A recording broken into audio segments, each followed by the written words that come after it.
There was a video that was posted 11 days ago. What is Warhammer 40K? Timeline of 40K lore. This man is a genius. We love him. We stan him. I'm gonna watch this video. It's a 30 minutes video and hopefully that teaches me some stuff. That's it. Feel free to go subscribe to him. If you're here, you probably already are. Grim darkness of the 41st millennium exists the Empire of Man, a backwards carcass of an empire comprised of many devoted forces, gigantic robot knights, religious machine cultists, and incredibly heavily armored women. The machine priests with priests. sweltering abs, and one must know what those abs taste like. Okay, back to the lore. That was a cool commercial. I'll skip it. The age of knowledge and enlightenment has ended. The age of darkness has begun. Gasp! No!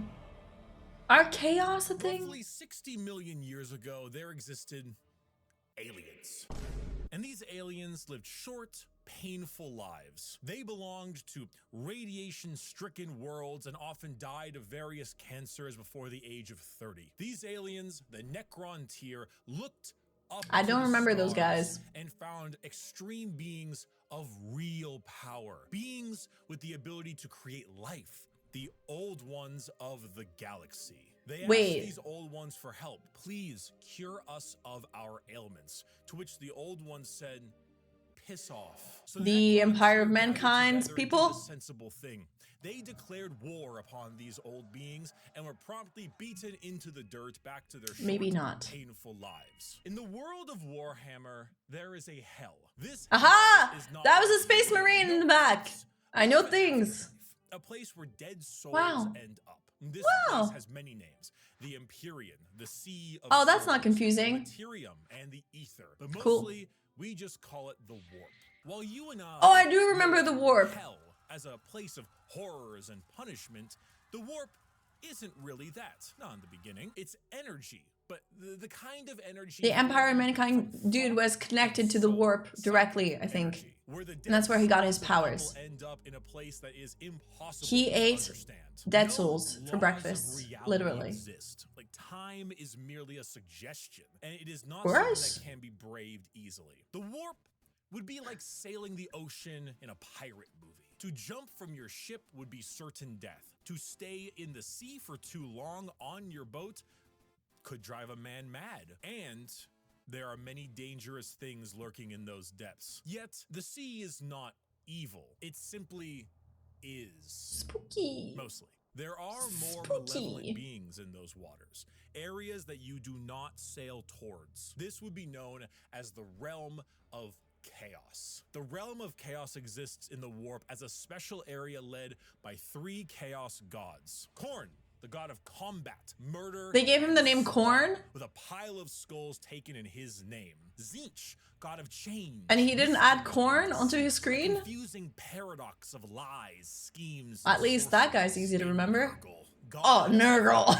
Pestilence and Genshin impact. All things rot in the end. And Grandfather Nurgle is waiting for you with open arms. These gods ruled their respective realm in the Warp, sending their many followers against each other in the great game to be the most powerful of all the gods. So the Warp exists. Hell is real, parallel to our galaxy, with the Realm of Chaos and its gods fighting for control. But there are also gods of real space, gods of the normal world too. They're called Catan, and they eat stars. Oh, of course. Okay, so there's chaos, warp gods, real gods.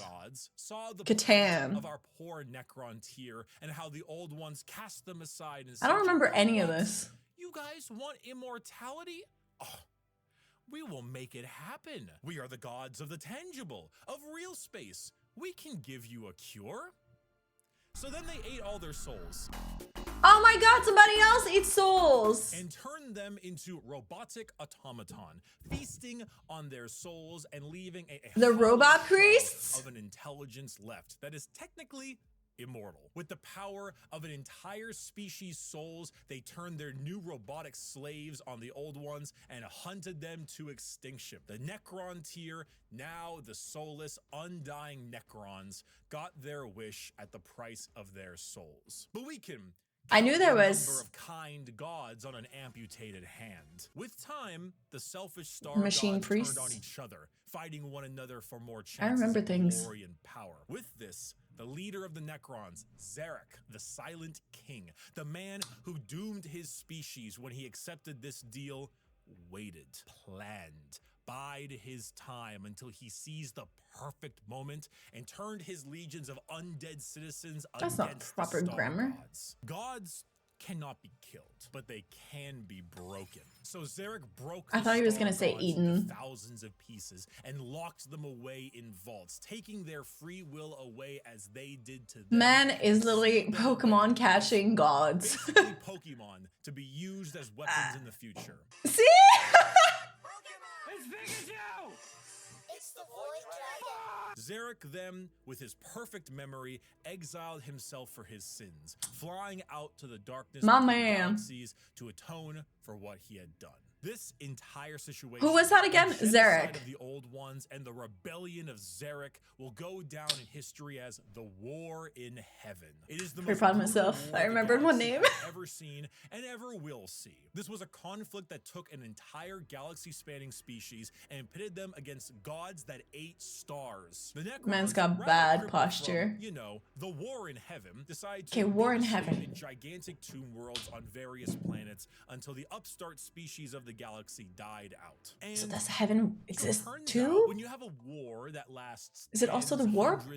hundreds of thousands of years and involves the genociding of multiple species, the old ones of the galaxy, and the consumption of souls from an entire race, the warp gets a little wacky. You know, if you had a kiddie pool and it was nice and calm, Corn is over there splashing about, so you don't really go And in that Gurgle. direction. Nurgle has explosive Nurgle. diarrhea, so you don't really go in that direction either. But you can still kind of get in the pool. The pool's still fine. Close Turns enough. out, when you add a couple trillion souls to that kiddie pool, it'll make the waves a little more turbulent. And turns out, a lot of them like to pick a side. Nurgle, Zinch, or Corn. So the once calmer warp, Zilch, the once relaxing Zinch. kiddie pool, has now been bloated. A million years of war will So certainly there's make Corn god of murder not and enough room slaughter for more powerful. souls. A million years of war will probably make Zinch, god of deception and change, a little more powerful. And good God, a million years of war will make Nurgle, god of decay, oh, just the tiniest bit more powerful. Now, entering that kiddie pool is no longer fun, it's dangerous. The warp is now a problem. Hell is resembling hell a lot closer to what we imagined it originally. The Sea of Souls and Okay, the realm hell of is chaos hell. are now intertwined. So Noted. who else to brave the galaxy With 3 than a different species hell that gods. won't need to deal with that. Aha!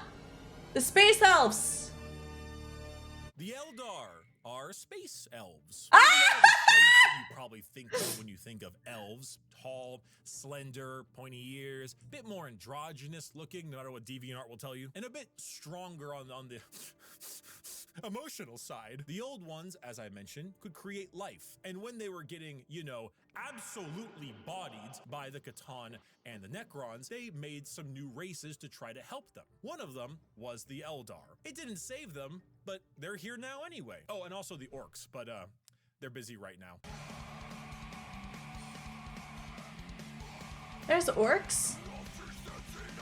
The Eldar are a particularly psychically powerful race, so they were really adept at being able to handle the new turbulent warp. I feel like I knew chaos that, and good at killing. but I thought I was Necrons. wrong. That's why they went to sleep. Being psychically gifted is basically like being a wizard, but you get your wizard powers from hell. This is called being a psychic. Oh! And basically, if Wait. you want to do cool wizard Is a shit, psyker also like a faction? or Or reading it's just like a someone's mind, job? you can do that, but you siphon the energy to do that from the warp. Luckily, the Eldar are very good at handling this without too many negative effects because, you know, summoning power from the Sea of Souls with the new Chaos friends can be a bit of an issue. Oh my But God. they're pretty good at it. And you see, what's really cool and also awful about Warhammer is that most developed species travel long, faster than light distances by going through that warp. They create a tear in reality to unreality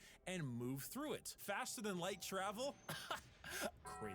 We go through hell itself to deliver your packages. For those of you who play Minecraft, you know how the nether is like a pocket dimension? So moving 10 Sigils? spaces in the nether is actually moving something like 1,000 in the real world. That's basically what warp travel is. Just much like Now in the I nether, understand. there are a lot of things Thank that you, wanna Mr. kill Man. The Eldar found a way to do so in between realities. Not regular reality, not the warp, something else. A purgatory of sorts. A fabricated psychic realm. Another that allowed them hell. to travel without fearing the negative effects of the warp. The Eldar were the perfect fit for the new galaxy, and they took it with open arms and pointy ears. The empire of the Eldar spread everywhere, and it spread all the way until now, the 21st century. That's right. While you were watching NPC streams on TikTok, Gang gang. the Gang space gang. elves were ruling the galaxy, and they did so for quite a long Whoa, period I of didn't time. realize that Warhammer lore was real. The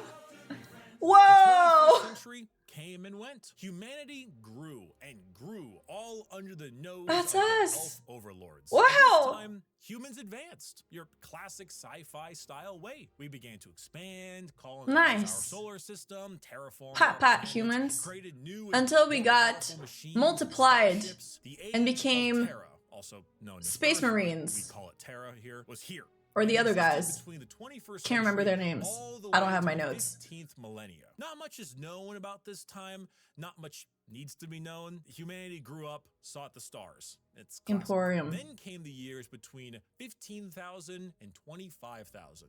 The Oh my age God. of technology, or to some, the Looks dark like Baby age of Yoda. technology. This is when But better. humanity reached a new apex of technological understanding. When you think of sci-fi, there's a lot of things you can think of. Star Trek, maybe Star Wars style. You can go cyberpunk dystopia. Yes, and I confuse all the lores together. Deep sci-fi, a scientific prowess that fringed on magic. This is also when the first ever psychers began showing up in humanity. Individuals with the genetic mutation Just a were job. able to access the warp, and then because Not of just that, elves. travel through it. Eldars. Humanity was no longer constricted to their early ways of travel. With warp travel, they could go anywhere in the galaxy. They Wow. equipped ships with gigantic AI machines, with Wow. everything you would ever need to know Not about mankind, Cortana. and sent them out on colony ships to expand their influence across the galaxy. And this was truly the golden age of humanity. And with every golden age,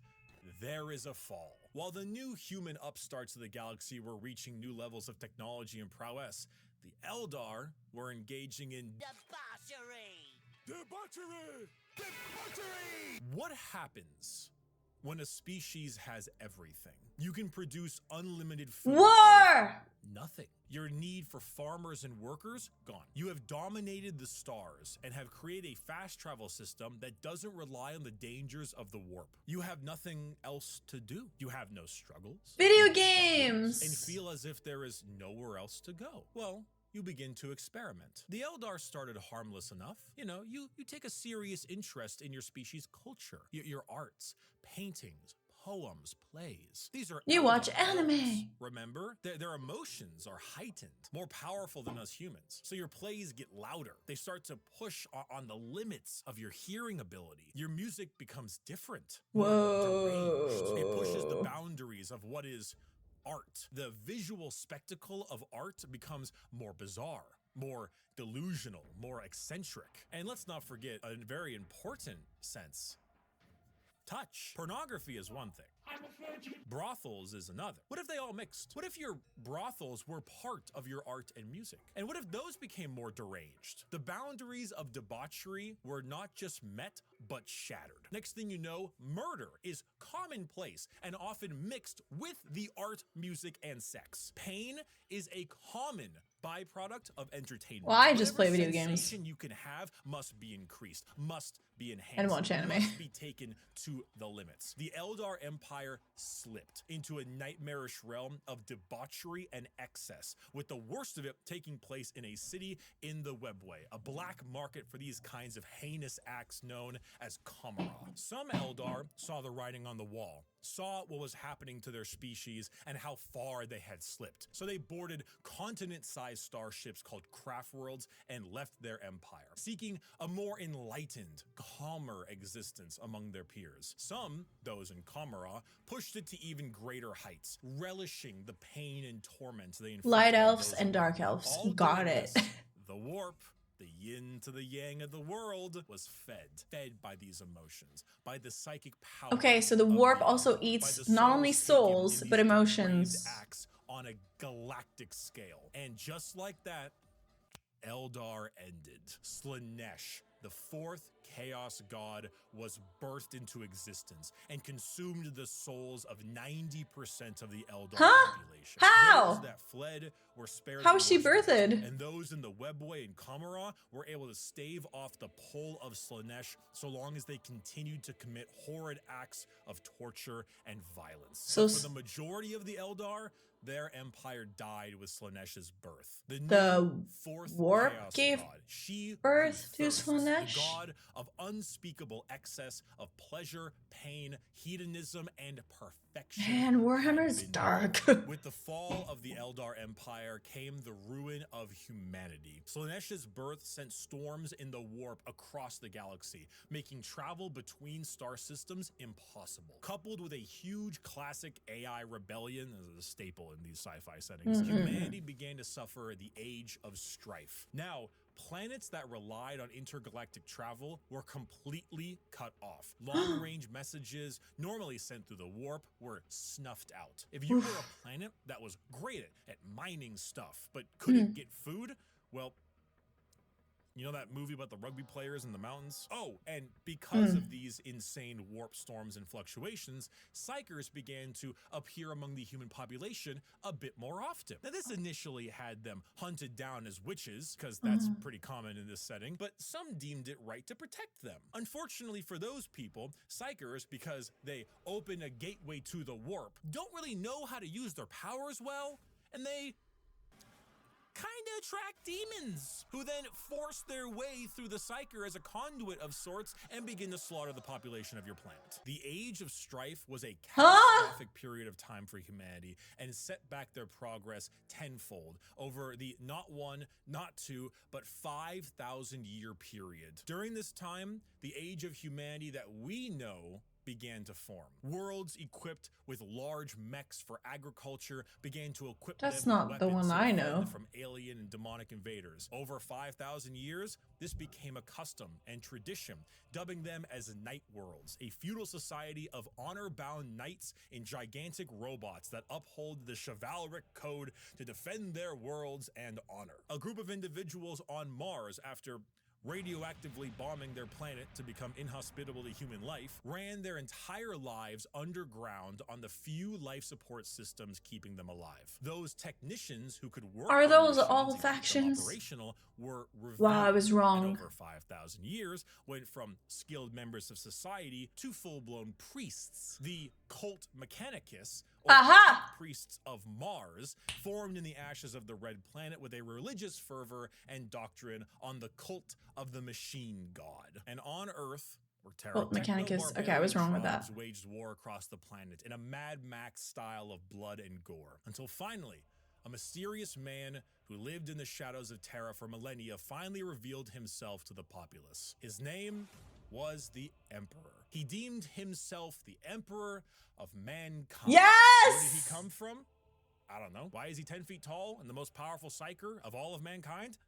I don't know. Why is he basically— What do you mean you don't know? Where Cotton Eye Joe go? Who knows? But he's here, and he isn't happy with all of He's you supposed to ripping have the him. answers. He began the Unification War. I need the where he answers. and a very early version of the famous Space Marines, the Thunder Warriors, reunited Terra under a single banner: with Shit, blood. there's different Then, after versions taking of Space over Earth, Marines. he I forgot reunited about the that. Thunder Warriors into the fucking dirt. This is where we get the Imperium of Man, also known as the Imperium. The new faction headed by the Emperor of Mankind, with a treaty signed with the Cult Mechanicus on Mars to spread out and reunite humanity after the Imperium. catastrophic Age Space of Strife. Marines, But part of the first, Imperium. The Emperor is going to need some smaller versions of himself. 20 of them, 18 of them. Oh yeah, and then they just like fight each other, and then they betray, and then they murder. Of the strongest I know this. humans ever live. All of them possess unparalleled. And then they start their power, own intelligence, versions of with Space minimal Marines, I strength think. and size. A real Primarchs. powerful force to unite humanity and stop That's exactly the what I chaos said. of the current galaxy. Speaking of chaos,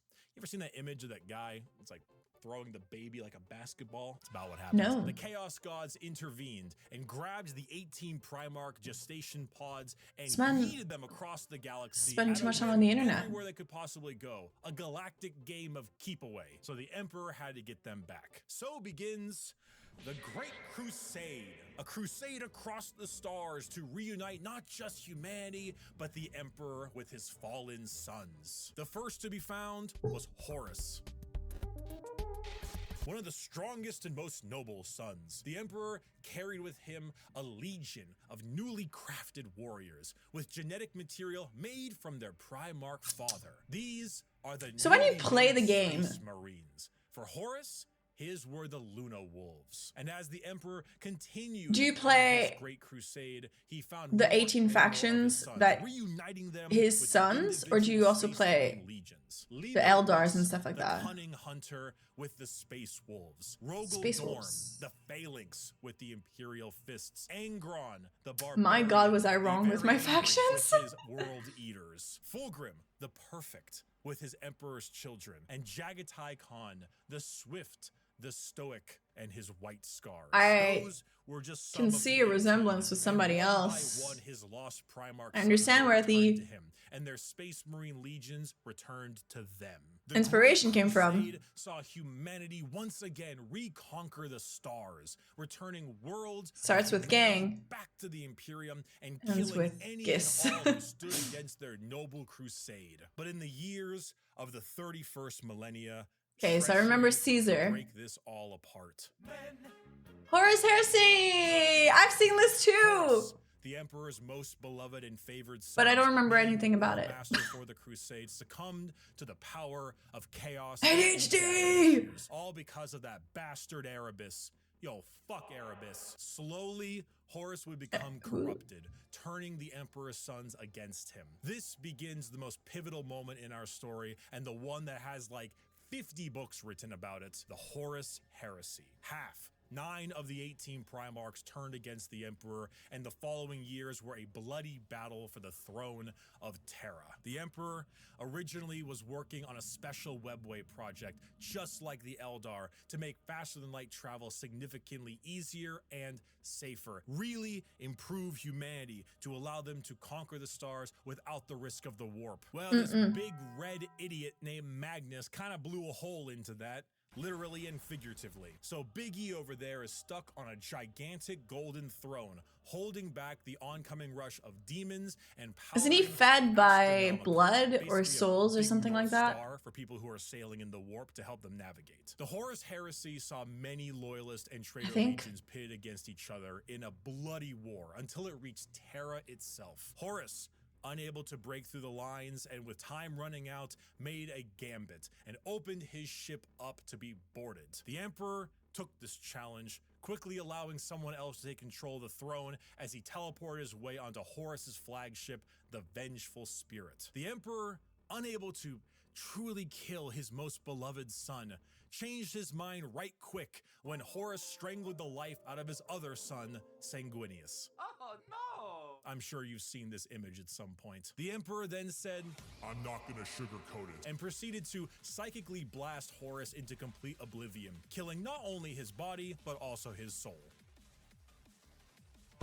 Horribly wounded from this duel, the Emperor is returned to the Golden Throne in order to keep the demons at bay and power the Astronomicon, because without it, humanity would be flying blind. There he sits, slowly dying from his wounds and the strain of powering the Golden Throne. The only thing keeping him alive is feeding upon the souls of 1,000 psychers every single day. This I knew. was 10,000 Not the years details, ago. but I We are knew. now in the 41st I remember millennium, things. modern day. Warhammer 40,000. Wow! The Emperor remains on his throne. The Imperium is a rotting carcass of an empire, a fascist, xenophobic cult that And now worships the starts the Emperor as a lore. deity despite him never wanting to be seen as a god. Over the span of 1 million worlds, the ecclesiarchy, the church of the Emperor, is spread throughout. Inquisitors with unparalleled power root out any sign Ew. of heresy or lack of devotion to their god Emperor. The other half of the traitor legions move about as Chaos Space Marines, raiding and pillaging the So Imperium, while chaos. the loyalist half does their best to keep the Empire alive. All throughout this, they must endure Orc invasions, Eldar trickery, the reawakening of the Necron race, and the Great Devourer, the newest tyrannid threat from the darkness. I think I'm between mixing galaxies that has arrived races to feast and on their factions. worlds. The theme of Warhammer 40,000 is regression and intolerance. Every major faction in Warhammer has had an empire that spanned the galaxy only to be crushed back to a hollow shell of what they once were due to their own failings. Culture, the arts, personal freedom, religious tolerance, the simple possibility that alien life might not want to kill us is considered heretical and is often met with a pistol to the head. There is no time for these things. All there is time for is worship of the God Emperor and a million wars to be fought. To be a human in the 41st millennia is 99% of the time to live a horrible existence. To be one of trillions of other humans Makes you across grateful a this isn't million real, worlds huh? throughout the galaxy. A galaxy where AI is outlawed, Where humans everybody are is repurposed bad. and optimized to become slaves. A place Mine where is the lack of Emperor. devotion is met with death. And if you even have devotion, there is a good chance the threats to the galaxy, chaos, and aliens will kill you anyway. Warhammer is a world where you revel in being bad. There are protagonists, there are antagonists, but every faction is some shade of evil. Because playing Evil. the bad guys is always more fun. And my friend, you have a selection. So pick up Honestly. that las gun soldier. You and the other 3 million men and women in this single deployment on this single world in this single battle will now show them the might of the God Emperor. That weapon in your hands has killed 99% of the alien populations in this galaxy. Unfortunately for you, soldier, you're fighting the final 1%. May the Emperor be with us. Glory to the first man to die, for in the grim darkness of the far future, there is only Death. war. Oh, and war. Okay, listen, this man, yeah, he's got me hyped up too. Mr. Man got us hooked. Sorry, I got distracted by the images.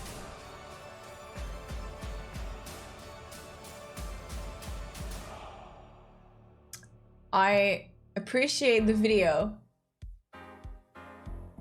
Thank you, everyone. I hope I have helped teach you about Warhammer. Yes, If you are a brand you new have. person Oh, that's and me. You wanted to get a Hello. bit more about the world. Uh-huh. There are multiple books that do a great Aw. job at showing off how the entire universe operates. For the most part, Warhammer is a setting, and often stories are told in that setting with a Warhammer coat of paint. Gaunt's Ghosts is Band of Brothers, but Warhammer. It's honestly one of my #1 recommendations for new people. Assassinorum Kingmaker is an assassin novel involving those night worlds. This is Mission Impossible, but Warhammer. Bloodlines is Blade Runner, but Warhammer. And the list goes on and on. If I had to recommend a brand new novel for a first-time Warhammer enjoyer, these are the 4 I would recommend. Horus Rising, Caiaphas Cain, First and Only Gaunt's Ghost. Thank you, Mr. Man. They are all fantastic novels, and they will get you acquainted with the world without needing to know too much. May the God Emperor be with us.